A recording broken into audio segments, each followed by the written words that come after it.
ሰላም ሰላም፣ ውድና የተከበራችሁ የሀገሬ ልጆች እንዴት ናችሁ? ደህና ናችሁ ወይ?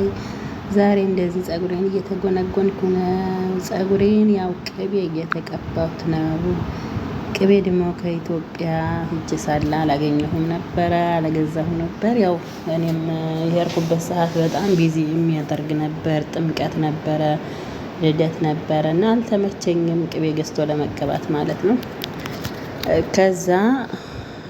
ከዛ እንትን አረኩኝ እዚህ 25 ብር ቅቤ ገዝቼ ዛሬ በ8 አመቴ ከ8 አመት በኋላ ማለት ነው። 8 አመት ሙሉ እኔ ቅቤ ተቀብቼ አላቅም እዚህ ሀገር ከመጣሁት ማለት ነው። ያው ኢትዮጵያም እያለሁ ብዙም አልቀባም ነበረ እና ይህን ይመስላል። ዛሬ ቅቤ ቅብት እያልኩኝ ጸጉሬን እየጎነጎነችኝ ነው አብራኝ የምትሰራው ጓደኛዬ ማለት ነው። ይህን ይመስላል ውዶቼ ማሮቼ። እስኪ ሼር አድርጉልኝ፣ እስኪ ላይክም አድርጉልኝ በእናታችሁ ውዶቼ ማሮቼ። እና ይህን ይመስላን። ቅባት ቅቤ መግዛት ለምትፈልጉ ደግሞ እዚህ ዱባይ ውስጥ ነው። ሳራ ማን ነበረ ስሟ? ሳራ ዩቱብ ሳላ ባርትና ሳራ ይቺ ቲክቶከሯ ማለት ነው። ከሷ መግዛት ትችላላችሁ። ከሷ የተገዛ ቅቤ ነው ይሄ ማለት ነው። እና የእሷን ቁጥር የምትፈልጉም እሰጣችኋለሁ ውዶቼ ማሮቼ። የሳራን ቁጥር የምትፈልጉ እና ገዝቼ ከሷ እየተቀባሁ ነው እላችኋለሁ። እና በጣም ደስ የሚል ቅቤ ነው እና ገዝታችሁ ተጠቀሙ እላችኋለሁ ውዶቼ። ይህን ይመስላል። እየተቀባው ነው ቅቤ ማለት ነው። የሁላችሁ መሀሉን እያረገች ያው አረብ ቤት ስለሆነ ቀን አይደለም የተቀባሁትኝ፣ አሁን ማታ ነው። ማታ ተቀብቼ ያው ጠዋት እታጠበዋለሁ።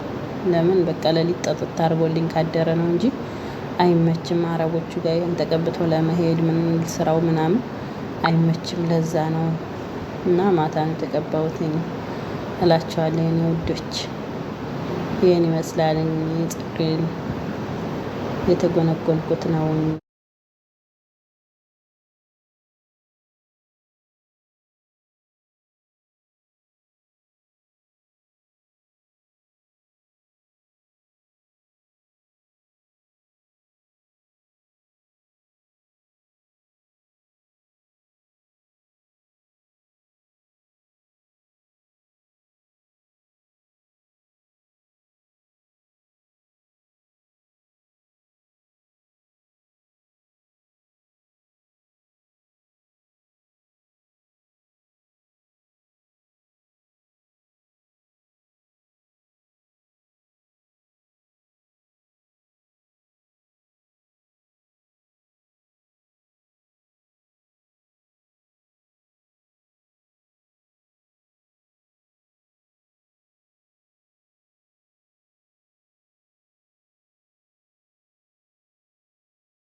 በዚች እቃ ነው የመጣችው። በዚች እቃ ነው እቃዋ ይች ናት። በዚች ትንሽ ግን አይሞላም። በቃ በዚች ነው የመጣልኝ ቅቤው የ25 ብር ማለት ነው። የ25 ብር ደግሞ እንትን ትከፍላላችሁ፣ የመኪና ይዞላችሁ የሚመጣ ማለት ነው። የድራይቨር እሱን ትከፍላላችሁ። በቃ ለአንድ ጊዜ ብቻ ነው የተቀባኋት። ለአንድ ጊዜ ብቻ ነው የተቀባሁት። እኔ እንጃ ቅቤው የላም ይሁን የሸኖ ለጋ ይሁን ግን ብዙም ሽታ የለውም። ጥሩ ነው ግን በቃ አለ አይደል ቢጫ መሆኑ ቢጫ ቅቤ መሆኑ አለ። እንደዛ የላሞቹ የፈረንጅ ላም ምናምን የሚባለው የእነሱ እንደዛ ነው አሉኝ እንጂ የኛ ሀገር የኢትዮጵያ ቅቤ ግን ማለት ነው ነጭ ነው። አንዳንድ ቅቤ ነጭ ነው እና የዚህ ደግሞ እንደዛ ነው እላቸዋለሁ። ውዶችዬ ተመቻችሁ ላይ ካድርጉልኝ። እኔ ጨረስኩኝ። አሁን ፍና አድርጌ ሰራ አድርጌው እተኛለሁ ማለት ነው። እና ይሄን ይመስል ነበር። አበረታቱኝ እስኪ ውዶቼ።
ዋዛ እያደረኩት ነው። ይሄን ይመስላል። ትንሻሽ ከኢትዮጵያ ነው ያመጣኋትኝ እና ለፊት ራሱ ቅቤ እኮ በጣም ቆንጆ ነው። ሀገር ቤት ያለን ሰዎች እኮ እንደዛ ብናርቅ ጥሩ ነበር። ላይክ አርጉ።